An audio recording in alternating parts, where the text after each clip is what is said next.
Sa ishin o flogërës, se ajo o botua në shtyp. Dhe nësim që ka për i Talant Balla para shumë viteve. Po nuk është, ajo që është botuar është një pjesë Ishte denonsimi plot, po pra, po ajo është pak sa ishe, 4-5 faqe, sa ishe? Zoti Balla atëre nuk denonsoj Zotin Berishat, kuptojmi. Denonsoj Jarmar Bërmaltezin, si kishte... E përmënd edhe Berishën atje në atë? Jo, nuk e përmënd Berishat. Jo, nuk e përmënd fare, nuk e përmëndur. Dhe Spaku bëri një gabim aty, mu themi procedural, që e regjistroj Jarmar Bërmaltezin, i cili nuk ishte personi që duhet ishte të ishte hetuar nga Spaku, por atë njëse ajo është një qështë politike. Ti dje pate një shkëmbim replikash, mesazhesh me Flogerti ishte duke folur këtu, a mund të sqarojmë live si që punaj që nuk ishte dakord me Flogertin? Flogerti ishte duke na thënë disa pjesë të hetimit të dosjes së Ilir Metës. Dhe ti më shkruajte, unë po duash të lexoj mesazhin prapë. Po, nuk e di. Nuk është sa kjo i thot Flogertit. Shiko, unë Flogertin e dua sepse Flogerti debatuesi mirë. A se vënë kishin. Ku gaboj Flogerti? Problemi është që Flogerti gaboj ashtu siç gabojnë të gjithë gazetarët në fakt. Ku ma thuaj? Sepse thonë që dosja Meta. Dosja Meta nuk ka dalë akoma Flogert. Ne dim vetëm çfarë ka hedhur, çfarë ka materializuar aty prokuroria, që do të thotë që ata kanë nxjerrë një, mund të themi, një akuzë aktualisht me 192 faqe. Dhe ne nuk e dim fare ku i është bazuar, pra nuk kemi ne avokatët akoma një dosje konkrete, pra të administruar, që ne tani të themi të bazohemi të kjo dosje, të filan dosje, të filan flet, të filan numër, e kështu me radhë, sepse kështu punon prokuroria, thotë. Kjo prova gjëndet në numrin aq të kësaj dosje. Dhe kështu që këtu gabojnë të gjithë thonë të dosja Meta. Dosja Meta s'ka dalë. Mund t'i referosh tash më dosja Meta. Këto janë pjesë të hetimit. Duhet të thënë që tek vendimi akuzës, mund të thosh. Ose vendimi që është marrë masa e sigurimit. Shkresa. Vendimi numër 125, datë 20/10/2024. Jam korrekt? Po. Vendim për caktimin e masës sigurimit personal me karakter shtrëngues. Pra, dosja që ne kemi, ne gazetarët, e ka dhe avokati. Jo dosja, do dhe e prapë gabove. Dosja. Jo dosja, ne kemi një vendim, thuaj. Një vendim... Një marrëveshje fjale, jam dakord. Jo, se një dosja, qytetarët mendojnë që këta kanë dosje. Nuk kemi dosje. Dosje ti administron në momentin... Elementet e akuzës. Sepse aty ke vetëm çfarë Spaku ka thënë. Dhe ne, ato nuk do t'i referohemi, sepse Spaku aty edhe mund të mashtroj. Unë, po nuk të ballafaqova atë me dosjen, atëre mund të themi mashtroj. Mos u basim kohë me këtë, se nuk kanë... E kuptuan, por për më veshjet fjala i thot dosje. Në fakt janë elementet e hetimit. Çfarë elemente? Janë, për shembull, ka disa të dhëna shumë interesante, që thot vendimi, ose kur Spaku ka bërë kërkesë të gjykatë për masën shtrënguese ndaj Metës, jam korrekt? Po. Në argumentimin e tij, thot, në faqen 145, në përgjigje të letërporosisë është jemi informuar se për periudhën 23 korrik 2013, 15 tetor 2023, Ilir Metaj, Monika Kryemadhi dhe Bora Metaj kanë qëndruar në Lanserhof gjithsej 8 herë.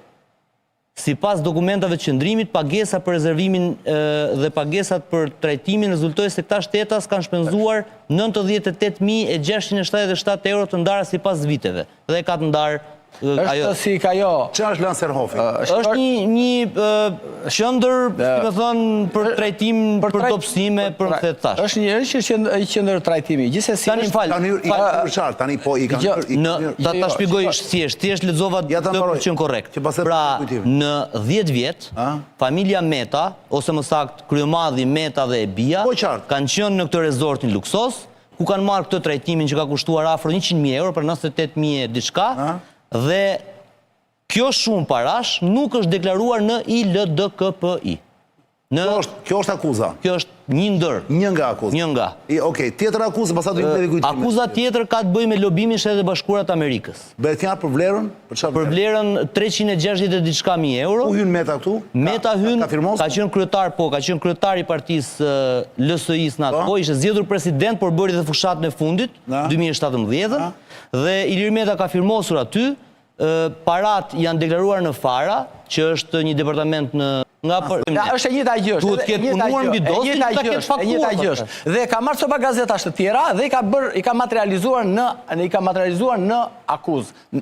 Sot që flasim, muhabetet e banaqeve televizive të një kolegu tuaj që ka folur aty, është njëri që flet gjithmonë, dhe atë e ka futur aty.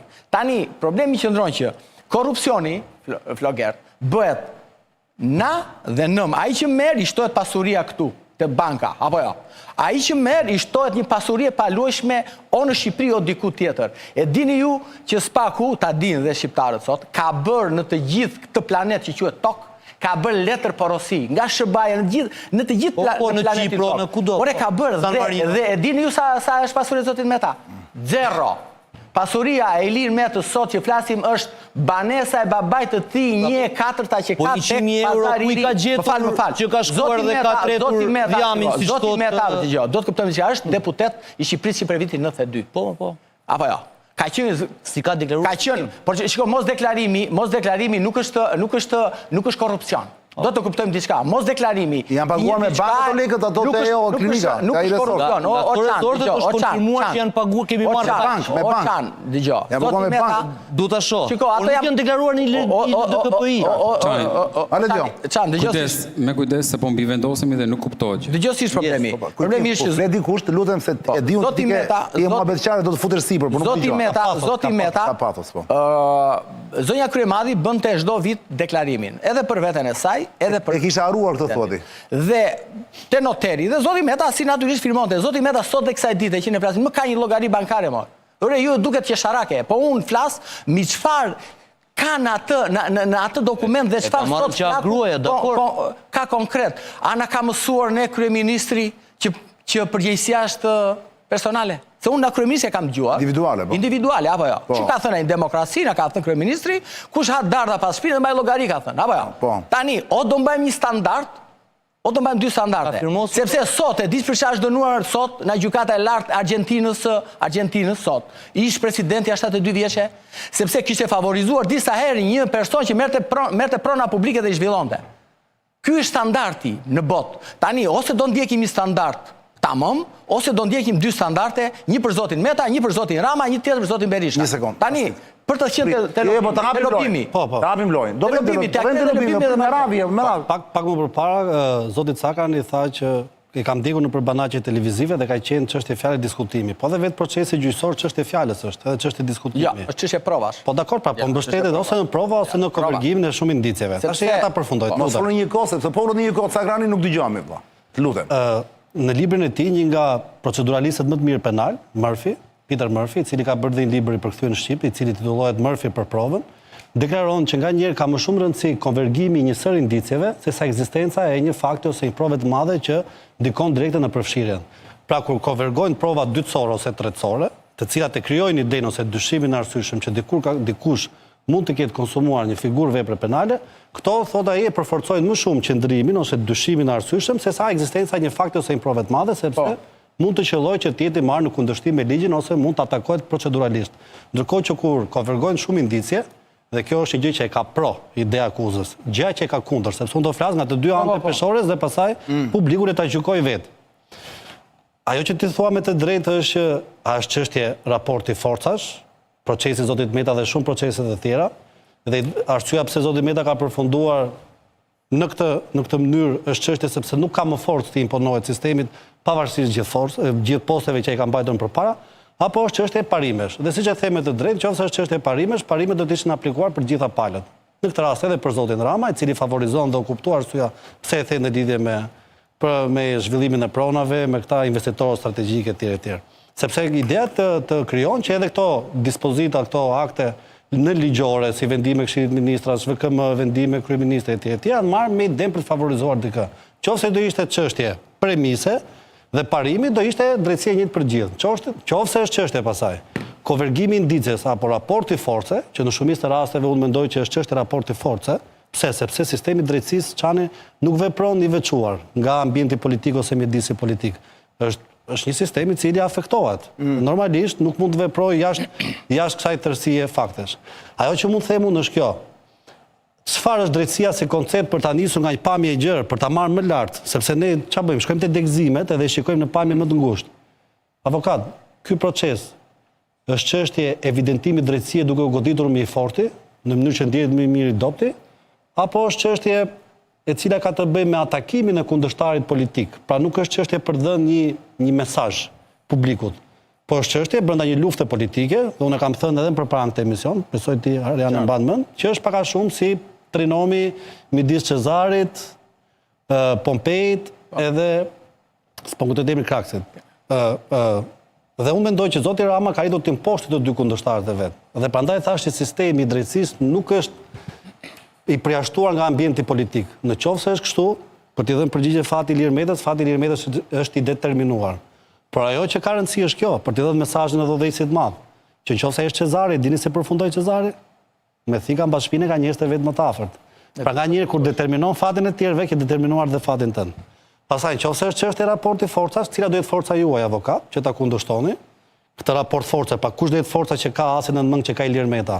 Do ketë kundra fakte, të cilat do implikojnë zotin Rama, se me të drejtë tha për një shpenzim i pafaturuar. Po kemi deklaratat e zotit Ameta, i cili thot për shishe veri 33.000 euro, që janë pafaturuara. Atëherë pse nuk vepron institucioni i drejtësisë, nëse ndërtohen mbi bazë opinionesh edhe të thënash e deklarimesh? Marr nga hoteli të dhënat.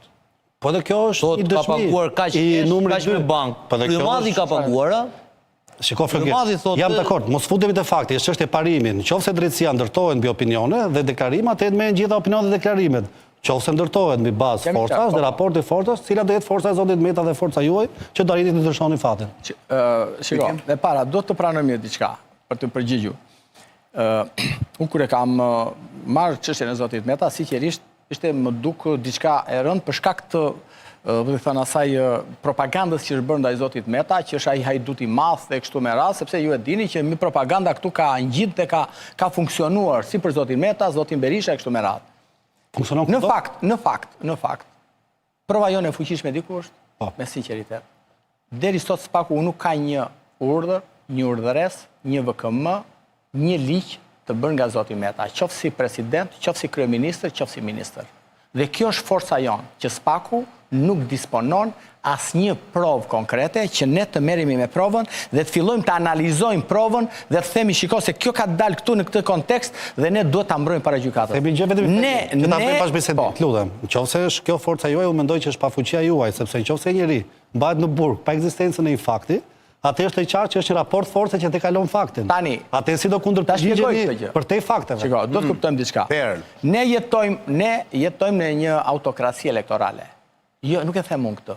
Pre viti 2022, sipas institutit Videm, në Shqipëria, instituti Videm ju e dini kush është. Institut që merret me vendet demokratisë, studion vendet demokratike. Dhe thot që Shqipëria në viti 2021 e këtej është shkëputur, nuk që mund të quajmë më vend demokratik, e quajmë autokraci elektorale. Dhe në një autokraci elektorale, pra në një vend autokrat, të kuptoni diçka. Autokrati kap edhe organin e akuzës, kap edhe gjyqësorin që është gjykata. Dhe padyshim që kjo çështje është politike. Dhe ne, më fal, ne kjo çështje është politike dhe çështjet politike ne dim shumë mirë, nuk shmontojnë me mjete juridike, sepse edhe Donald Trumpi nuk e çmontoi 94 akuza ndaj tij me mjete pikërisht atë po them. Edhe po deshët ju dhe Silvio Berlusconi kush do tjetër u sulmua pikërisht për çështje politike.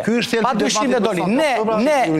Ne kemi armën tonë të fortë që mungesën e prova e fakteve, pa dyshim që drejtësia, ne besojmë të drejtësia, nuk është se nuk besojmë. Pavarësisht se themi që drejtësia është e kapur në autokrati, dhe unë te kam bindje. Unë këtë kam bindje që Shqipëria është vend autokrat. Jeni shumë i qartë dhe vlerësoj. Por mos harrojmë diçka, që kemi një gjykatë të lartë, një gjykatë tjetër, që është gjykata europiane të drejtave të njeriut, e cila Shqipërinë jo pak herë e ka dënuar dhe rasti fundi rasti Gëllxhi. Po flasim për masë sigurimi. Ama do të meqense morë precedentin e Betino Kraksit, po të marr precedentin e Andreotit. Forca Andreotit ishte mbështetja që i bëri kryeministri Silvio Berlusconi. Kur Andreotit ju la në fuqi vendimi i gjykatës kasacionit, e cila i dënonte me 25 vite burg, Silvio Berlusconi, në atë kohë kryeministër tha, këto gjykate janë çmendur. i cili ka pasur më përpara kundërshtar, zotin Androti, dhe nuk mund të lajthisin, tha, gjykatat në këto lloj forme. Pra ju kundërpërgjigj mjetit juridik me pushtet politik. Cili do të jetë individi që do i kundërpërgjigjet pushtetit juridik me një mjet politik? Më bëre pyetje me qëse lidhe me Berlusconin. Unë Berlusconin e kthej gjithmonë kur vje fjala në debate televizive. Edhe them, Berlusconi ishte i vetmi lider, paktën në botë, di unë, që ka patur 330 procese ndaj tij, të regjistruara. E drejt. 330. Dhe Berlusconi dhe i shijonte ato dhe ishin të gjitha procese politike. Dhe Berlusconi e ka sulmuar. Dhe Berlusconi, jo, asnjë të fut para burgim. Dhe atë doli pafashëm gjykata evropiane. Problemi që ndron këtu. Dhe Berlusconi çfarë thosh? Nuk përdorte gjuhë më të butë nga përdor zoti Berisha dhe zoti Meta, ndaj gjyqtarëve italianë, ndaj prokurorëve.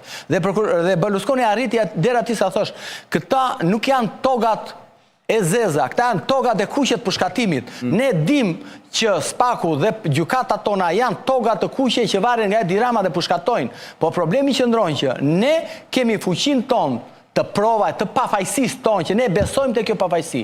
Ne nuk po kërkojmë lëmosh këtu dhe mos harrojmë që në këtë vend janë dënuar njerëz, Pjetër Arbënori bëi 28 vite burg dhe fitoi mbi të gjitha ata.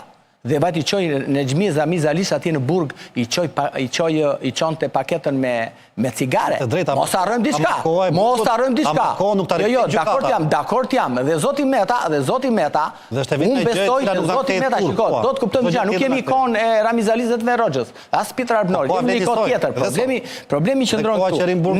Ne po bëjmë luftë me autokracinë, nuk po bëjmë luftë me gjyqësorin këtu, nuk po bëjmë me prokurorinë. Jam shumë dakord. Ne luftë kemi autokratin. Nuk je as i dhe kjo është ajo, dhe kjo arma jonë është besimi. Arma jonë është besimi dhe janë provat të cilat provat që na i jep prokuroria si armë kundër tyre.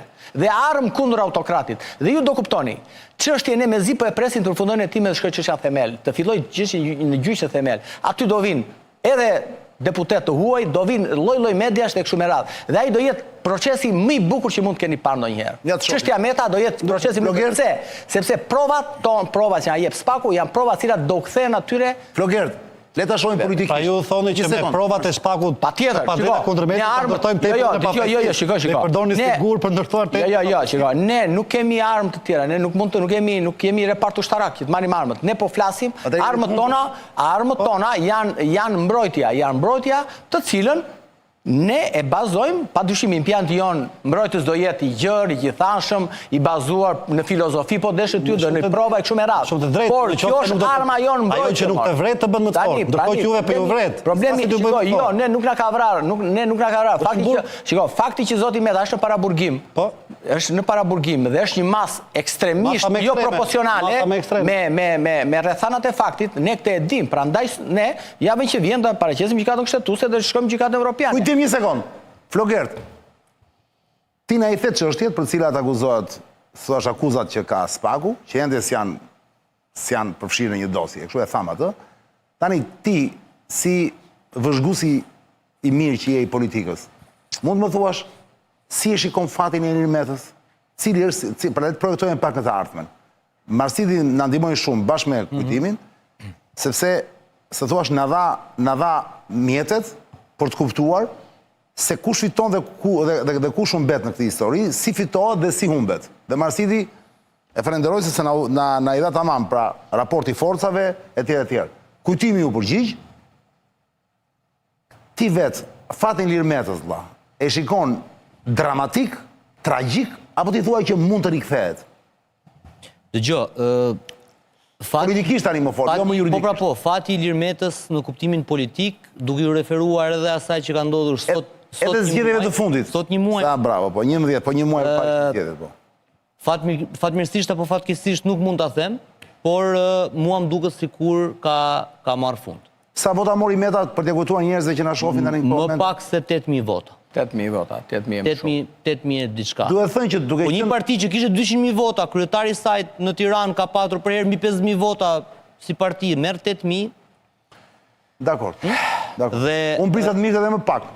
Drejtë më habita ku mori 8000. Por pse them unë që fati i Ilir Metës, fati politik i Ilir Metës, sepse ai juridiku le dali i pafajshëm s'ka rëndësi, më duket t'i marrë fund, sepse e pare herë avokati e di, proceset hanë kohë. E ndërkohë që proceset hanë kohë, kundërshtarët hanë njerëz, në kuptimin që skuadra që Ilir Meta ka patur, dhe që mund të ketë, derisa Ilir Meta tjetë atje ku është, dhe derisa Ilir Meta dali i pafajshëm apo i fajshëm nuk ka rëndësi të mbaroj i gjithë procesi dhe dënimi ose jo i tij, do ketë mbaruar dhe do duhet një fillim i ri, si thoshte Edi Rama në vitet 2000, i Ilir Metës që do jetë shumë mbrapa në kohë me gjithë skuadrat e tjera që do jenë në terren.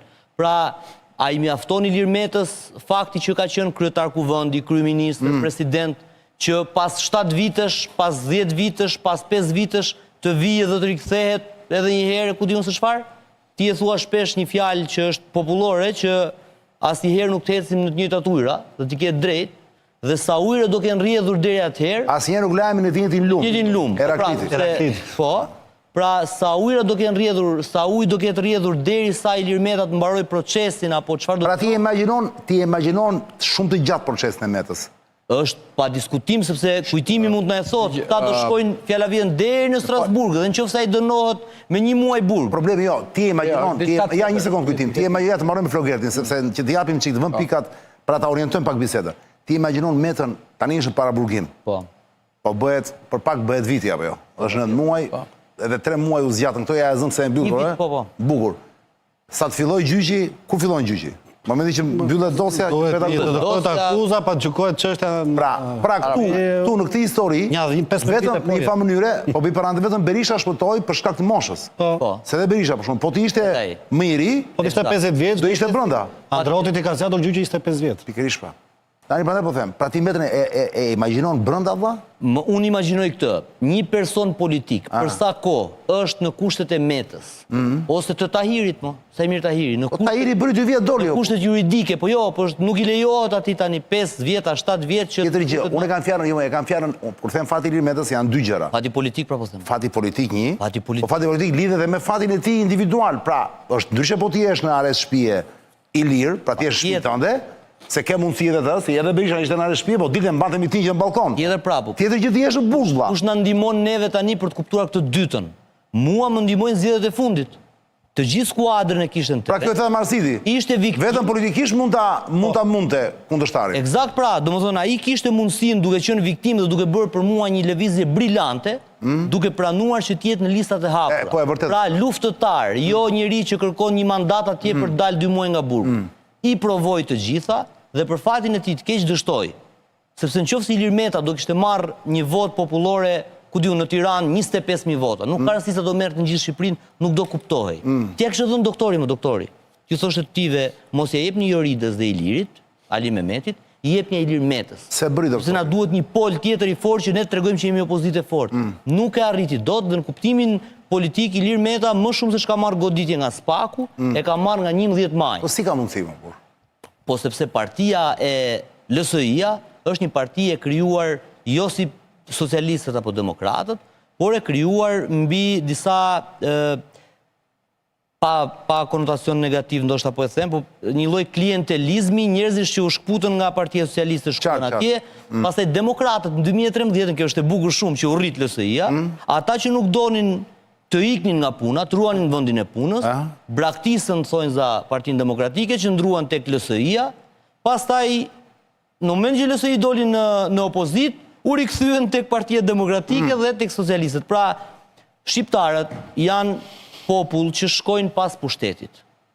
Dhe sa ishte në pushtet... Pas pushtetit ose pas pushtuesit? Pas forcës. Bashkën ato. Pra LSI vetëm rritej në pushtet çan. Ka 500 vjet me turqit e shkretër. Është kaq e thjeshtë historia. Pra rritet nga 2009 që hyn në qeveri, LSI rritet në mënyrë eksponenciale nga 4 në 16 mandate. Deri në 2021-shin, dhe në momentin që ikën nga pushteti, bie atje ku ka bazën e saj 4 mandate. Para se të faleminderit Flogert, ishte logjik dhe mbante shumë kjo që sapo the, po para se të jap Marsitit fjalën, që të japi edhe një, dua të pyes pak kujtim, ti e takon Metën shpesh në burg? Shkoj tek ai. Po. E ka fjana, këtë drejt, si është regulli, mund të shkosh sa avokati po, mos shkosh. Ska limit. E para më thuaj një njerë. Me gjithse u dëgjuan këto se u mor vesh se jo po thanë që sigurisht e sëmurë e kështu, po ai tha jam në rregull e kështu. Ja, është në rregull. Tani e para më thuaj një herë, ti që takon vlla. Pa zbuluar ndonjë sekret, këto janë sekrete publike, nuk është se. Ore mund të më thuash tani, ky njeri vlla, ky Ilir Meta, se njeriu dhe ndryshon, e kupton? Duke e ditur të gjitha këto që ne thamë në këtu në studio, se i di Meta, nuk është se si di apo.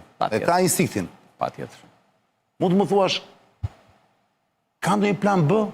Apo thot, nuk ka rëndësi le të më mbajnë sa të duan, këtu brenda unë nuk i kërkoj njeriu ndihmë, do pres, do si shpuna pra ky njeri do bëhet martir politik. Po, ta përgjigjen. Ky njeri mendon se ka disa jetë, kjo është pyetja ime.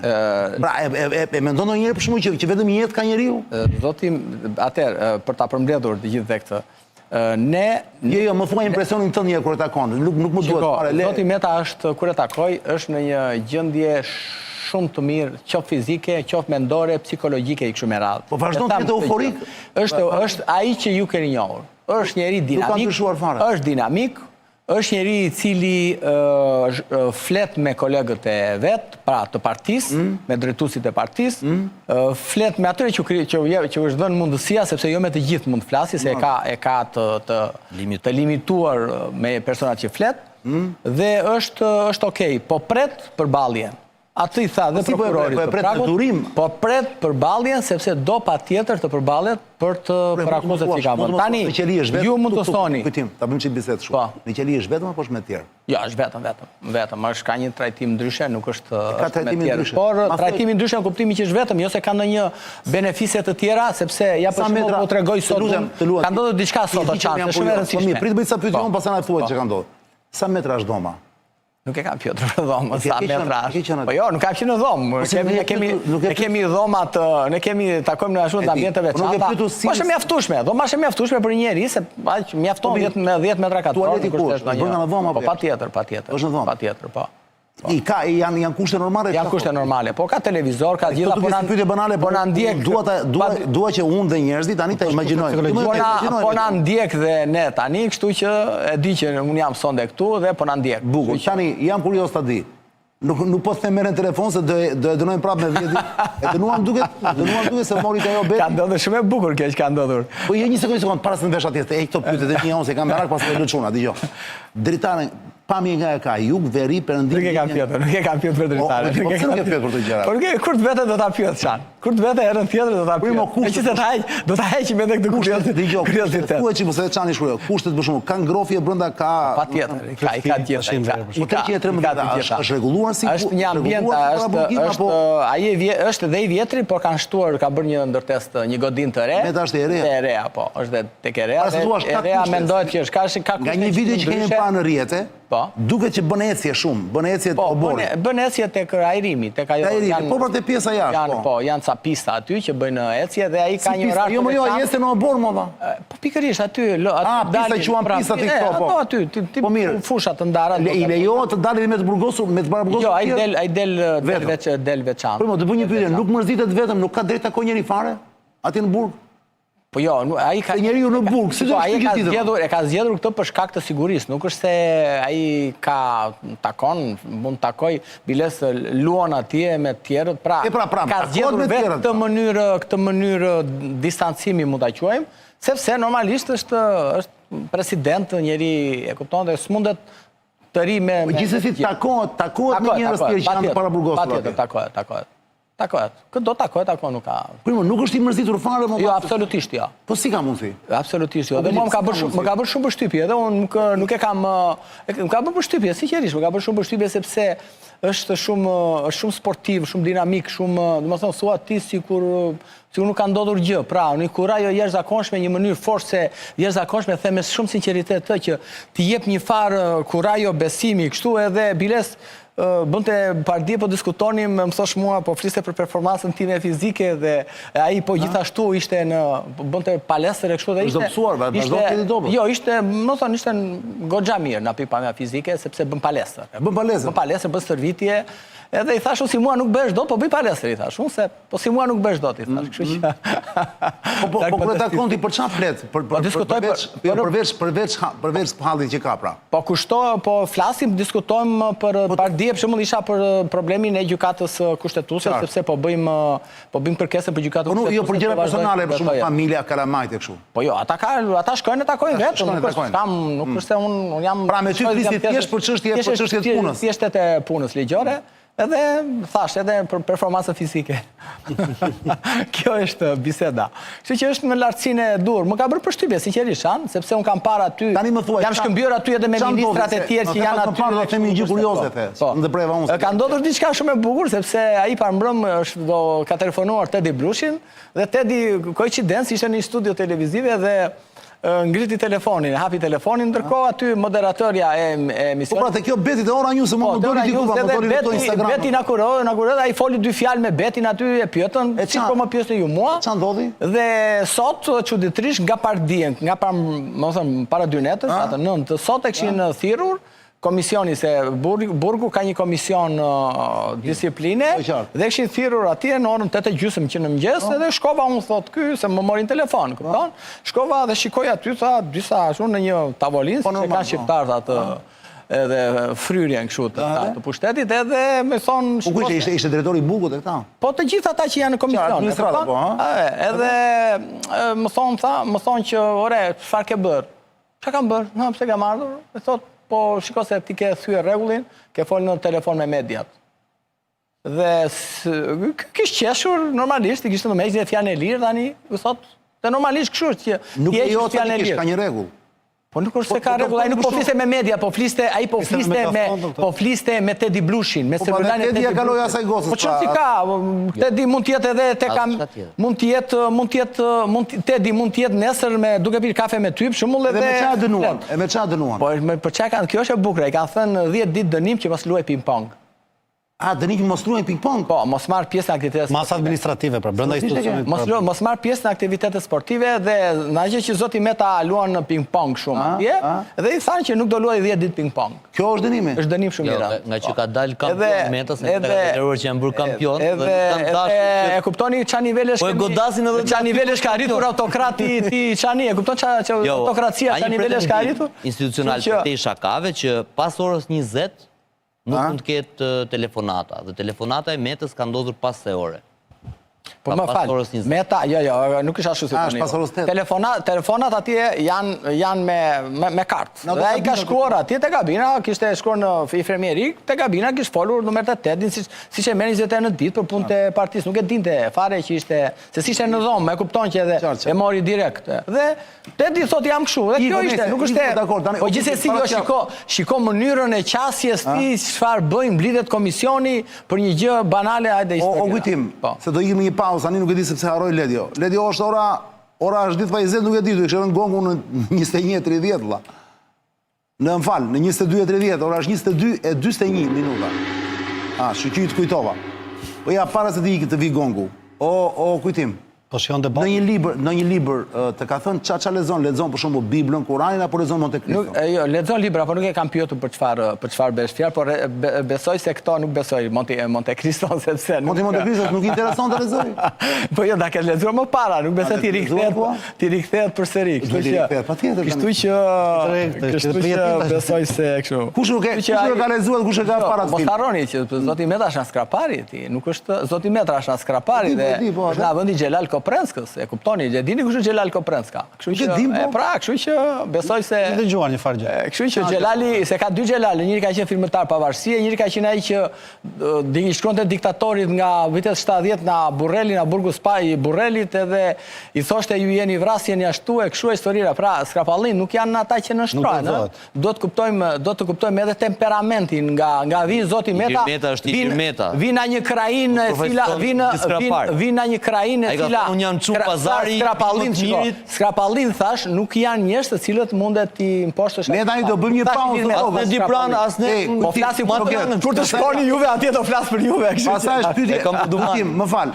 Pastaj të njëjtën pyetje kam Marsiti për të bërë pak psikologjia ista mundemi, për të kuptuar metën atje brenda e kështu. Po nuk më le të shpjegoja një dy gjëra Flogertit lidhur me ato që përmendi pak më parë për sa i përkishte akuza. Do merrem prapë me pjesë teknike? Po ja, një pjesë teknike do të marr, vetëm për interes të publikut, se ka interes ajo. Disa emra, personazhe. Do e bëjmë, po. Do e bëjmë. Qëse më lënë të bëjmë një pauzë vogël. Profili, bëj një profil psikologjik të metës. Do ta bëj atë. Do ta filloj. Sa ona duhet? Po. Dhe çfarë mëson antikiteti vëlla, se shumë e rëndësishme. Shiko, në ana psikologjike çani, zakonisht thuhet që në burg është trupi, nuk është mendja. Ti ke lirinë, në burg është vetëm trupi, nuk është mendja. Çfarë perle? Në fakt ku e çon ti mendjen, domethënë është kufizimi i mendjes ajo që të bën dihesh në burg, se nëse mendja jote. Një sekond. Ledi e ke gati? Bigami e ke gati? Një sekond. Këto gjëra duhen valorizuar vëlla, këto nuk kalojnë kështu. Marsi të lutem përsëri edhe një herë, sikur e bën në mënyrë spontane, sikur e thua për herë të parë. Me këtejsi, në burg çani gjithmonë është trupi, nuk është mendja. Mendja është e lirë. Dhe ke në dorë vete, kufizon atë ose jo njësoj si trupin që ta kufizojnë të tjerët. Marsi të gupi, zonja zotërinj. Shterus si sjarim, Pra, totalisht shterus. Pyta, pak totalisht shterus. Me këtë që thesonte, zotëri, shumë nga njerëzit, kuriosi puna ime, dhe e fare natyrshëm, cilë thonë, si duron këj njeri, molla, me këtë gjithë pushtet që ka pasur. Ta marri këj Ramsi, ta marri, dhe po thani, nuk e merë direkt, e merë në mjetës, veglave të ti, ta fusi brënda, pavarësisht i fajshën, pa fajshën, qënë si ka kontekstisht politik, ta fusi brënda dhe këj duron dhe është ka që qetë, luan ping-pong, Për stërvitje, me gira, me palet. Dhe ti sa po the një perl, që unë do doja dhe autorin, po ti s'ma thua, të mund t'jesh dhe vetë, që në fakt, në burg, je kur mëndja është në burg. Po, jo kur është trupi. Po, kur është vetëm trupi, kjo ka në për elaborim. Dhe çuditërisht çan, unë e kam... Po një sekund, mos ja prish tani se është në krijim ai. Kjo është gjithmonë sentenca çani që unë ja them klientëve të mi në avokatisë, sepse unë dhe kujtimi jemi kolegë të cilët përfundojnë në burg edhe kanë shumë të vështirë të tekalojnë kufizimin. Dhe vere që është gjëja e cila ata i bën të ndjenë më të lirë. Gjëja që unë i them është kjo, që ti ku ke trupin, nuk ke mendjen. Me mendjen se zakonisht njerëzit kanë gjithmonë hadhin e familjarëve, të bizneseve që lejnë jashtë, të gjërave. Ti mund të jesh atje me mendjen tënde. Pra, mendja jote mund të punojë njësoj si një orë mekanike, e cila vazhdon të funksionon në të njëjtën formë. Pra, kujdeset për ato në mënyrë metafizike, jo fizike, pra materiale. Në moment që ti ke gjithkohës me vete, në trurin tënde i përpunon, kjo të bën të ndjesh afërtyre. Po, është terapi e thjesht kjo, se kjo duhet të jesh e para njerë në një familje do të jesh i lexuar, do të jesh shkolluar, do të jesh mendje hapur. Jashtëzakonisht. Sepse kjo nuk është gjë që mund ta bësh çdo njeri, kështu e thon se thua ti duke të thjesht, puna është ai se bëhen praktik. Është e drejtë. Si bëhet? Unë këtë në mënyrë të tërthort e kam hasur tek një nga veprat dhe një nga filozofëve më të mëdhenj të periudhës romake, i cili vinte nga shkolla greke e stoikëve, zakonisht i Zenos, filozofi i madh ishte Seneca, i cili ka një libër që quhet Letra nga historik ose Epistolate morale Lucilios. Lucilio ka qenë një miku i tij, cili ishte edhe dishepull, dhe ky dërgonte disa letra në të cilat i mësonte virtytin të mirën, lirinë e mendjes, sepse stoikët çani gjithmonë predikojnë dhe është kura më e madhe që mund të bëhet njeriu, janë dhe konservatorët e parë ose të djathtë e parë, ata predikojnë këtë gjë, që fatkeqësia nuk është ajo që të ndodh ty, është ajo që ti përjeton. Pra ti mund të ndodhen gjëra më të këqija, ti ke lirinë e përjetimit. Mund të humbësh syrin, thonë ata, mund të humbësh shikimin, mund të humbësh trupin, pra të kufizohesh, të ngelesh, është çështja si e përjeton ti. Ti thua që Lirmeta e ka këtë gjë? Dhe ky i merr në një shembull atje, një personazh i cili quhet Silbo, i cili ishte komandant i madh, njësoj si Meta me poste të larta etj etj, dhe ky humbi luftën, u burgos, dhe ishte njëri që dilte gjithmonë krenar. Dhe sidomos dhe këta bosët e mafjes e kopjojnë sepse Silbo kur dilte në ajrosje dhe kur e mbanin gjithkohës në izolim, në errësirë, shikon të diellin drejt për drejt me idenë që mungesa e dritës nuk ma pengon frikën për ta parë atë. Dhe Silbo i thoshte këtë gjë sa herë rojet e pyesën orë ti ke humbur të gjitha. Si ka mundësi që gati u kthye në një idhull edhe për gardianët e burgut. Ai thoshte ju se keni kuptuar, nuk më ka marrë asgjë që i përket Silbos. Ka marrë gjatë materiale që mund t'i përkisni kujdo. Ato që janë të mia unë kam akoma. Po ti e di çfarë shërbimit mafi ke bërë tani gjithë burgosëve që na shohin e tani? Erdhi natyrshëm. Falas. Ua, o plak, e sa kushton kjo që Ky quhet shërbim psikologjik falas. Edhe e tha falas. E sa kushton kjo? Është merit e zonës lirë, nuk është toka këtu që fara mbillet edhe rritet.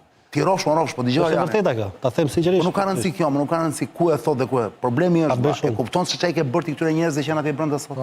Dhe prapë unë po insistoj. A kanë mundësi ta përvetsojnë të gjithë të praktik?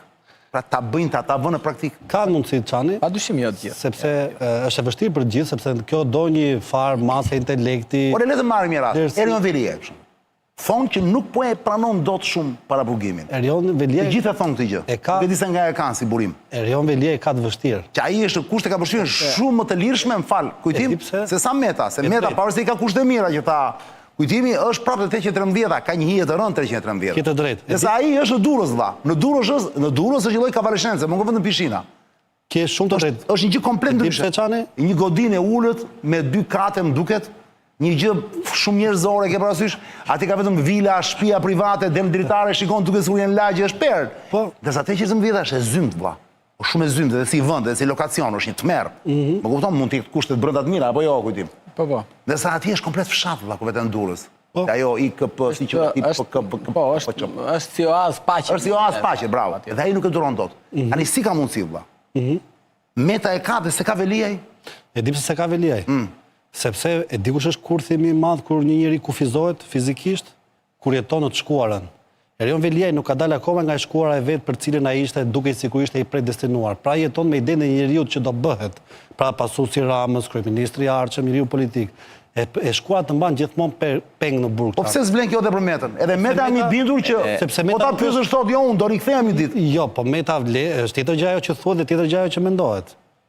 Meta e ka përballuar sepse nuk jeton më në të shkuarën. Meta mendon çfarë do ndodhi gjë më e mirë e mundshme për mua në të ardhmen. Kjo është arsyeja pse përbën diferencën në mënyrën se si e shikoj unë. Erion Velia është akoma pengi i të shkuarës, pra i krijon planet, duke pretenduar që unë kur dal do bëhem ai që isha i predestinuar të bëhem. Kurse Meta pavarësisht asaj që thotë dhe me të drejtë sepse ti thua thellë Meta e di që nuk ka asnjë shans. Po është i realist me veten. Shikoj, një njeri Çani. Ja erdha, po ta marrë mashtin se më intereson. Një njeri Çani, i cili ka thënë për mua një gur kilometrik në politikën shqiptare. Poja thash po, dhe joja është jo. Ky është programi im politik. Ti je i bindur që është njëri më realist dhe njëri me forcë të madhe psikologjike. Për të mos harruar betejat që Ilir Meta ka bërë përpara. Është shpesh më e rënd, pavarësisht se i ra aksioni politik për shkak të armiqësive këto. Ajo që do ta përmbyll Çani, dikush është e gjitha kur ti ke përballë një sistem, sepse dikush është problemi kur ti ke përballë shtetin, nuk është se ke një armik të fuqishëm. Sa do i fuqishëm të jetë, sepse kur e ke një armik fizik, që mund të jetë një person, 2, një grup kriminal, ata marrin fundit ditë. Shteti gjenerohet në mënyrë të pashtershme. Nuk lodhet asnjëherë. Ikën një prokuror vini tjetër. Ikën një shef policie, disa policë vini tjetër. Prandaj thonë që luftën me shtetin nuk e fiton dot kur. Po, e di kush është problemi për shembull luftën me shtetin, mund të jenë çështje të natyrës civile. Për shembull, kur ti fiton një çështje gjyqësore, një dëmshpërblim, nuk kanë vektin të tillë, edhe banka nuk ekzekuton, edhe ka dhe banka që kjo reforma e madhe në drejtësi që me Demeki ka prodhuar që nuk ekzekutojnë vendime, institucione shtetërore, se kjo është një temë tjetër që do e bëjmë ne, sa eficiente pas ka qenë kjo reforma në drejtësi. Por në çështjet e natyrës penale, ku ka të bëjnë me ty, me veten, përballë një sistemi, e vetëm gjë që ty të ngel dorë është përjetimi. Por ngaherë do ta pranosh dhe fatin kur është fatalist, se nuk është ndonjë dilemë e madhe. Mjafton thua ti që mendjen mos e kesh brenda. Si thoshin grekët e lash Çani, kjo është qoftë do të pyesësh mua kush ka dhënë ty forcë në jetën tënde, është një epistolat që ka thënë po prap Herakliti. Ai thotë kur je më pikën më të ulët, në degradimin më të madh do të gëzohesh, nuk do të mërzitesh, se s'ka më pikë më të ulët. Do ketë vetëm pikë më të lartë. Ose Seneca. Një sekondë këtu. Për shembull Seneca që thotë që burri ose njeriu, për shembull kur i vjen një fatkeqësi duhet ta përjetojë mirë sepse e ka vënë Zoti në provë dhe normalisht njerëzit ka njerëz që kështu e konceptojnë. Mua Zoti më ka vënë në provë te kjo fatkeqësia që po më ndodh dhe unë do të dal sa më i fortë. Pra, ka njerëz të cilët e përjetojnë kështu dhe thotë unë do të ngrihem. Po pra, ne fatin se çdo na ndodhi nuk e kemi në dorë, por aman e kemi në dorë si do sillemi rreth fatin. Dhe për ta mbyllur vetëm një gjë, se kisha këtë dyshim që vini përpara. Ajo që të bën përshtypjen të histori Çani, se jo më kote përmenda Berlusconi raport me Androtin, se Berlusconi nuk është se tha atë gjë për gjykatat se i interesonte fati politik i Androtit. I interesonte precedenti që krijohej kur dënohet një kryeministër. Ne sot kemi një kryeministër i cili ka përballë 2 precedent. Ka 2 ish kryeministra të cilët shkojnë në akuzë. Dhe ky e nxit, e shtyn të lloj procesi. Ndërkohë që po të mendonte për fatin e vet, duhet ta ndalonte më dhe armiqt më tegër po të kishte këta. Atëherë pyetja që unë ngrej që më lind dyshimi si natyrë ligjëruese filozofie është kjo.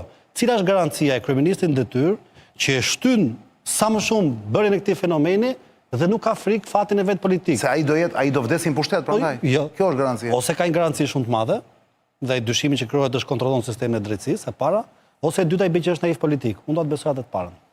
Ti beson të parën? Po. Pra nuk është naiv politik thua. Jo, sepse Rama e ka shprehur vetë që nuk është njëri metafizik, në kuptimin që i beson gjërave përtej fizikës dhe materiales, është njëri që do t'i ketë gjërat në kontroll.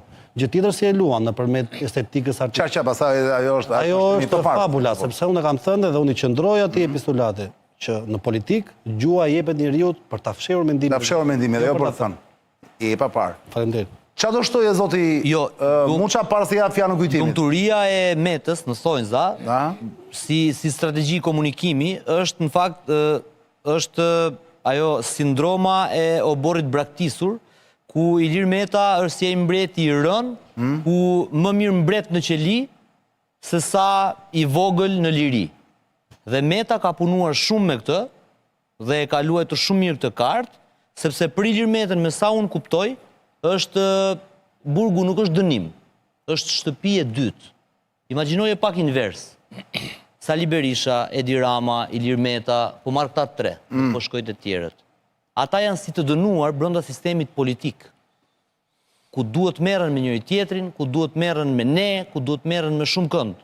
Ndërkohë që atje, Ilir Meta është i lumtur, realisht. Pse? I mjafton një raket ping-pongu, i mjaftojnë librat, dhe është realisht i lumtur jashtë burgut ti dhe dënimit ti historik 3 dekadash politik që të merret me politikanët, me konjunkturat, me kulisat politike kështu me radhë.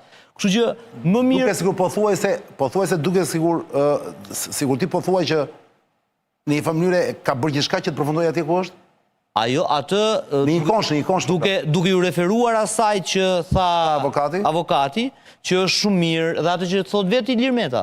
Jam shumë mirë fizikisht, jam shumë mirë psikologjikisht. Duke ju referuar asaj që ka bërë Ilir Meta përpara se të binte në burg, që kishte lënë politikën dhe i kishte hyrë një aktiviteti sportiv me ecje, me shtanga, me gira, te panorama atje kështu me radhë, me sa duket, dënimi i vërtet i Ilir Metës ishte sistemi. Dhe liria e vërtet e ti është ai vendi ku është atje, ku është larg sistemit, pra i dënuar, është sistemi që nuk ka më Ilir Metën. Dhe Ilir Meta që nuk është pjesë e tij. Ilir Meta tani është i lirë. Tezë interesante edhe kjo. Është një lloj katarsis si thua ti para burgimit Metës? Shiko, sepse do të ndalesha te kjo çani. Ne po diskutojmë sikur zoti Meta do rri gjatë në burg. Mos harrojmë që ne kam mjete ligjore që dhe Marsidi di që ka dhe zëtë masat e sigurimit, edhe gjyqi themelit bëhet në gjendje të lirë, pra ne procedura na garanton që javën që vjen, pra unë nesër do paraqes edhe kërkesën për zvendësimin e masës së sigurimit detyrimit. Ti ke besim që do ndryshon masë sigurimit? Dëgjoj. Erion Velia e provoi tani dhe nuk është. Erion Velia, ja ta them unë pse po ri në burg. Nëse Erion Velia çani jep dorëheqje nesër nga kryetar bashkie, ti jeni të bindur që javën tjetër del. Po Ilir Meta nga ta... Nëse, tani, Ilir Meta... Jo, më pëlqeu shembulli jot. Nga të qerit Ilir Meta. Po e dha Velia dorëheqjen. Velia, nëse jep dorëheqjen, thash, ja këtu jemi, javën tjetër del. Zot Velia po ri në burg tani, sepse po bën kokë fortin dhe nuk po shkruan atë letrën e famshme që unë do riqem nga kryetar bashkie dhe do përballem me akuzat me drejtsinë kështu me radhë. Kështu funksionon çani. Nuk e them unë. Ka ndodhur jo më shumë para 8 muajsh, arrestuan guvernatorin e Ligurias, Giovanni Toti, ka qenë kolegu juaj Italia Unos u bë guvernator Ligurias, e arrestuan për 75.000 euro, kishte financuar një biznesmen, kuptoni sa që sharake është, dhe e fut në arrest shtëpie me biznesmenin e gjithë. Dhe ai nuk jep dorëheqjen, ndonjë 4 muaj, 5 muaj, thosh me Xhoxha Meloni, thosh mos e jep dorëheqjen historia. Dhe ndonjë në arrest shtëpie, nuk e lini të shkonte në punë, të ushtronte funksionin. Ai ishte në arrest shtëpie, jo në shtëpi, pa nuk fusin jashtë në burg për. Nuk ndodhte shumë. Dhe ai u detyrua pas 4 muaj dha dorëheqjen, Ditën tjetër prokurori kërkoi zëvendësimin e masës sigurimit që ai ku doli i lirë pastaj dhe vazhdoi tha, s'kishte, domethënë, e mbyll historinë me qëndron si logjik. Është Okej, kalote Meta. Çfarë ka ndryshuar? Kalote Meta. E kupton? Meta ç'duhet të bëjë datë. Tani, zoti Meta. Por e cili është çfarë negociate do bëjë Meta që dali nga Burgova? Ka që tishtë është, qëndron, tash na thoi armën... Zoti Meta ju dha, Zoti Berisha, sepse pak më fali ju folët, Zoti Berisha i dha një mundësi, Zotit Meta.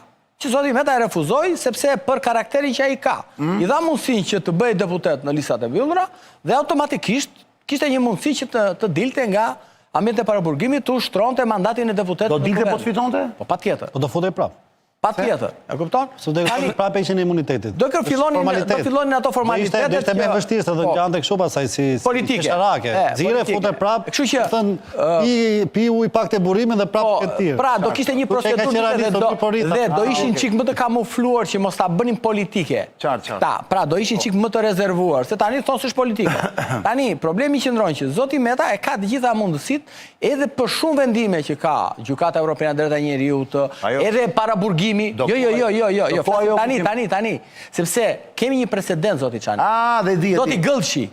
Kemi presidentin Gëllçi, ish drejtori i RTS-s, i cili ankimoi masën e sigurimit që ndënjë në Arensburg, dhe Gjykata e Strasburgut tha që ju e keni mbajtur me muaj të tërë atë në paraburgim, pa një proces e kështu me radhë. Pra, i ka dhënë kemi një precedent. Standardet. E kupton? Ja shkel rast. U shkelën, patjetër që shkelën, Zoti Gëllçi. Sepse ndënjë 7 muaj pa kaluar çështja në gjykim. Zoti Meta ka po shkon 8 muaj.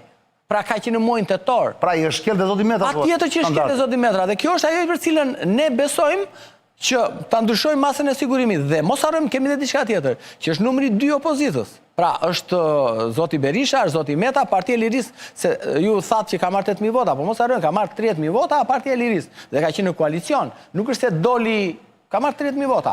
Tani, një parti që merr mos harrojmë diçka. Nga 200.000, mos harrojmë diçka. Në këtë kontekst mos harrojmë diçka. Ka marrë 30.000 vota, 30.000, 50.000 mori Agron Sheaj, që doli bëri ju dha mundësia në media, Zoti Meta i mbyllur, ka marrë. Dhe Euro është partia e tretë? Tani në parlament jo. Jo, nuk është partia e tretë. Jo, nuk është partia e tretë. Është more? Me deputet. Shiko, me deputetët po, do jetë i ka patur 4 në listë. Do ketë grup parlamentar ajo, kupton ti, kështu që i ka 4 deputet. Janë mundësit që ka rënë të 2009. Çan, janë mundësit që ati ti ndryshohet masa e sigurimit për këto që thash. Pra, të ndiqet, të vazhdoj hetimi, të vazhdoj çështja në gjendje të lirë, siç është Zoti Mediu apo siç është Zoti Berisha në rastin konkret, dhe kështu që nuk ka ndonjë pengesë. Emisioni mbaroi. Çameraku kishte me Flogertin për punën e akuzës. Sepse nuk dua ta mbyll emisionin pa e thënë ti, do më thuash Arian pse e mbyllë pa e thënë atë. Jo, s'ka asnjë. Jo, kishte një merak. Problemi meraku im ishte sepse Flogerti pak më parë përmendi punën e lobimit. Dhe tha Zoti lobimit në Amerikë në vitin 2000. Në vitin 2016. Zoti Meta në atë periudhë ka mbledhur partinë, pra kryesinë e partisë, ka diskutuar për çështjen e lobimit, është pranuar nga kryesia, ka firmosur të gjithë dhe padyshim që i ka kaluar sekretarit përgjithshëm si njeriu në parti që merret me administrimin e parave dhe të gjithë këtyre llogarive bankare, transaksionet e kështu me radhë. Por mos harrojmë diçka tjetër, që Zoti Meta, sipas letërporosisë që ka ardhur prej Shtetet e Bashkuara, ka ardhur dhe thotë është prishur ky lobimi, por dikush tjetër për interesa që sot është një personazh afër Edi Ramës, që do të dali, unë nuk e bëj emrin sot këtu, i cili ju përgdhel kjo historira, paka shumë mund ta merrni me mend kush është, dhe ka bërë një pagesa me anë të një avokati të huaj, pa djenin e Partisë së Lirisë e Zotit Meta. Dhe SPAK-u këtë e di. Çfarë ka deklaruar ai zotëria? Dhe ai zotëria në SPAK se ai zotëria mund të jetë Luan Rama, Ibrahim Llari, Vangel Tavo. Nuk e di kush e ka deklaruar këtë, po unë flas çfarë prokurori kanë pyetur unë prokurorët. Kur i kanë pyetur, shkuar dhe kanë folur në SPAK. Dgjoj, o Çan, kur kanë pyetur unë prokurorin e SPAK-ut, ditën që është komunikuar akuza, i kam thënë Zoti Meta qyr me lobimin, po ne tha kemi kërkuar, tha, dhe ne nuk e dim kush i ka paguar ato parat. Po Zoti Meta ka firmë aty, jo nuk ka, po meqense nuk ka firmë, ja po ne po ja faturojmë Zotit Meta këtë. Po si ja faturoni ju Zotit Meta? kur partia ka patur një vendim kolegjal, që ka qenë kryesia, ka patur sekretar, ka patur pra njerëz të cilët janë marrë me lobimin, por mbi të gjitha, më fal. Spektakël Lulzim Bashës, lobimin e Bashës të SBA, që kishte firmosur sekretari i përgjithshëm atëherë. Tani që i vjen mbi kurriz, thotë jo, s'kan firmosur sekretari, mban në përgjithësi. Është firmosur nga zoti Meta, dhe zoti Meta ka shkuar në SBA, kur ka është bërë dhe pagesa 30.000 euro, dhe ka që është ndërpre lobimi. Këtu është ndërpre lobimi. Pra, zoti Meta është fatur ka ardhur shifër më të madhe sa ka ardhur dhe çfarë ka bërë dikush që ka pas interesa, që do ta bëjmë publike, po ma dhe mundësinë herë tjetër këtu, kur të përfundojnë hetimet, që të kemi mundësi të flasim dhe me emra, unë do jem këtu dhe do jetë me gjërë. Jo, njëri nga këto unë nuk flasë sepse nuk jam mbyll hetimet. Nuk flasë se jam mbyll hetimet. Nuk flet dot sepse mund të rëndoj. Nuk flasë dot sepse unë shiko, problemi që ndroj që unë po flasun për publikun, jo për kujtimin. Për publikun nuk edhe publik i dashur. Njerëzit që kanë shkuar dhe kanë deponuar në SPAK. Njerëzit që kanë shkuar dhe kanë deponuar në SPAK për çështjen që thot kujtim Cakarni, disa prej tyre janë Endrit Brahimllari, Vangjel Tavo, Luan Rama, ajo e Durrësit Elona Guri, Monika Kryemadhi, këto janë. Njëri nga këta tani është ai që i ka bërë propën tani gjuse me çka ka thënë. Problemi që njëri nga këta është ai që ka bërë atë pagesën pa e ditë Meta. Pra, pa e ditë kryetari i partisë, dikush ka bërë një lobim $360.000 që pastaj nuk është. Jo 360. Dgjoj, Oçan, është ndërprer lobimi dhe zoti Meta ka firmosur ka paguar ato, ka firmosur dhe është mbyllur sepse zoti Meta s'kish më interesa pasi u bë presidenti i Republikës. Janë dy pra kontratë. U bë president. Janë dy kontratë. Dhe kontratën tjetër zoti Meta nuk e ka firmosur, nuk di gjë. Dhe SPAK-u e di shumë mirë SPAK-u që nuk ka firmosur sepse nuk ka firmë, nuk vjen. S'ka firmosur. Po te fara. Jo, të fusim me firmë valla. Mos flisni para gjykime. Jo. Në qoftë se bëhet një lobim në emër të Partisë Demokratike. Jo, s'është ashtu. $300.000 dhe nuk di gjë kryetari, minimalisht nuk du të dalë më në publik se ai që ka pitkun. Tjetër gjë kjo më, këto është morale. Atëherë e drama, po pra, atëherë mos pini qafe dramës. Jo, shiko, ajo është ana. Janë kontradiktorë dhe me vetëm zoti Meta. Por çdo gjë që i ndodh atyre që kanë firmosur, që nuk ka firmosur Rama, i ka bërë Rama. Qëndron. Kur ja bën juridikisht ke drejt, juridikisht ashtu. Shiko, nuk është se ne kemi një firmë aty të zotit Meta, zoti Meta e mohon që s'është e imja. Problemi që ndroj që zoti Meta dhe nuk di që fare për këtë pagesat e këtij lobimi dhe SPAK-u e di këtë gjë.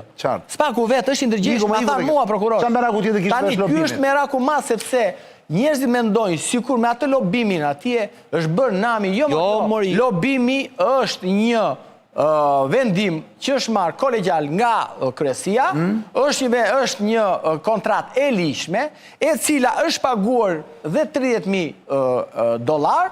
Zoti Meta ka shkuar SBA, e ka prishur, është mbyllur kontrata, kontratën tjetër, zoti Meta ose prokurori i SPAK-ut, ma gjeni kush firma ime dhe kam dhënë urdhër ose partia për këtë kontratë. Kaq kërkojmë ne në SPAK-u. SPAK-u këtë gjë thot, po këto janë bërë, po kemi kërkuar ne, po ne nuk po e gjim dot, dhe meqenëse ne nuk e gjim dot, tani hajde po ta faturojmë ty. Jo mos zotëri, nuk është kështu akuza. Prandaj unë s'ja harruar për publikun këtë, Flogës. Ky është problemi çani se sa thonë abuzimi ajo kjo është e vërteta. Unë po citoj dot. Pastaj për sa i përket emisioni mbaroi. Kam vetëm një pyetje, jashtë Ilir Metës. Sot pash një lajm gjithandej, nuk e se e vërtet është, mund të jetë dhe fake, që është një ministri i qeverisë Rama në netim dhe këtë e konfirmon SPAK-u. Është i vërtet, s'është i vërtet? Është lajm i vërtet apo është fake news? Dim gjë? Flitet gjithë, ka kohë që flitet. Jo, sot e pash për rrjet, edhe flogertit janë njësë. Dhe sot ka filluar se gjithmonë çani thuaj. Që janë këto? Janë për përgatit situatën? Që janë? Apo nuk kanë asnjë lloj vërtetësie janë? To janë metoda që përdoren për të krijuar impaktin që SPAK-u është i pavarur. Pra duhet bësh diçka kurban dhe tjetër gjë qëllimi. Portali që kishte nxjerrë lajmin me gjithë respektin që kam për drejtuesin e tij absolutisht. Unë s'e di fare cili portal. Profesionist, jo, nuk ka rëndësi. Po portali nuk ka një qasje nuk e beson Spakun publikisht drejtuesi i saj, si që e mbështes. Është opozitës, është portal opozitës? Jo, opozitar është, i thekur, por nuk është dashamir në kuptimin, nuk e beson Spakun si institucion i pavarur, ndryshë nga unë, që them Spaku është institucion i mirë, më se tash. Dhe në këtë kuptim, nuk mendoj se është, do t'ishtë një rast tjetër ajo që do dilte ashtë shtot grupi. Po fatikisht, Vlogeri, dim gjë se dhe ti e njeri që nuk e kam komunikuar dhe Gjoçan, ne komunikojmë me njerëzit me kolegët e Kronikës. Mos e zgjatë shumë, kemi në emra apo jo? Dhe në shumë raste, thuan shumë emra më burrit. Thuan një tuf me emra që është gjunaf që bie njerëz në qafë. Në qeverinë aktuale vetëm 2-3 janë të njohur, se tjerët janë të panjohur fare apo. Është një nga këta të njohur. Çdo të thotë kuptimi që janë njerëz publik më valla, se ministri mbetet ai më. Po çon si ka më valla, po ti i njeh emrat e ministrave. Nuk ka rëndësi ministri, rëndësi ka kryeministri. Se kuptova. Pra, nuk ka rëndësi nëse hetohet një ministër apo jo. Thelbi mbetet Rama. Si vlerë mos, s'ka si vlerë, dhe Rama nuk e prek njeriu. Ka thënë ai, Partia Socialiste ashtu që njerëzohet, një ngrihen. Kush pjert më? Lionel Messi dhe 10 tjerë. Po thash mos dini ndonjë emër më valla. Qarkullojnë shumë emra, por rezervohen të marrë emra në përgojës. Avokat, ti që jenë ambient të gjykatave të Spakut gjithkohë, valla, ke dëgjuar që nuk duat që të abuzosh, nuk duat të spekulosh. Dhe unë s'do të abuzoj. Është folur sepse në përgjimet e Sky e Kërçat, kanë ardhur me emër me mbiemër ministri. Gjithashtu dhe Toyota Yaris, një çështje për cilën... Atëre, Toyota Yaris e akuzuar të Orland Balla. Ai është person i dyshohet që mund të jetë. Në Toyota Yaris, e cila është një dosje që sot dhe kësaj dite është kyçur, për shkaqe sepse aty brenda ka politikan, e kuptova. Ka prokuror, ka gjyqtar të asaj gjykate. Po kjo është e vërtet kjo që thon për Spakun më që janë fshirë shumë 600 janë fshirë më shumë në 630 përgjime. Është sigurt. Po kush e vërteton këtë? E thot vetë drejtuesja e BKH-s. Drejtuesja e BKH-s. Ku e thot? E cila ka marrë përsipër autorsinë e kësaj edhe ka thënë që po. Po janë përgjime që duheshin fshirë, pra, jo se janë fshirë. Nuk e di më rëndësinë sa ka qenë të rëndësishme, por kush e ndalon një Çan. Kjo është pyetje të tamere. Kush e ndalon një prokuror që ta të fshi përgjimin? Kush do të kërkojë llogari prokurorit të Spakut? Një sekond. Fal, për një pyetje. Erdhëm, do ta mbyllim. Prokurorit të Spakut, kush do të kërkojë llogari? U përgatita që mbrëm për këtë pjesë dhe shumë shkurt. Mbyllet lutem se ka dy lloj përgjimesh. Janë përgjime parandaluese që bëhen edhe nga ministri i Rendit dhe nga ministri i drejtësisë dhe nga prokurorit e gjitha me radhë, që merret leje o nga kryetari i gjykatës ose nga nënkryetari. Qartë e kuptuam. Dhe pas 10 ditësh ato fshihen në qoftë se prokurori ose institucioni nuk shkon të kërkoj miruaj dhe ca ditë të gjykata. To janë parandaluese dhe avokatët e din mirë. Ka edhe pastaj përgjime që bën për efekte penale, që birë nënët i fshi nuk ka. Qa po thua? Ajo që unë mendoj Çani, ja një sekond. Ajo që unë mendoj është kjo, që gjithë fund ditës jemi njerëz, jemi as zota, e ka thënë Aristoteli, jemi diçka më pak se zotit, diçka më shumë se kafsha. Ku që se jenë BK, se jenë politik, se jenë SPAK, se jenë krim, se jenë biznes, paka shumë natyra njerëzore ajo është, me të të mënyra funksionon. Unë nuk krijoj në një admirim të madh që ata që punojnë në SPAK hyjnizohen, edhe ata që janë jashtë SPAK-ut ose jashtë BK-s kafshërohen. Në këto forme dua të them që për sa ku jemi njerëzor, gjithë kemi mëkatet tona, varet kush ditë të fshehej më mirë. Pra, ajo që dua të them është që gjithë mashtrues jemi. Pyetja është kush kuptohet dhe kush jo. Avokat, do takojmë prapë. Patjetër. Roger, falenderoj shumë. Marsil. Kënaqësi, si gjithmonë. Bashkë takohemi të premten, po derisa të vijë ajo ditë ju e dini. E keni mbyll, do ikni? I keni për valizhet gati? Mos prisni bileta avioni. Keni afër fare. Kosovë.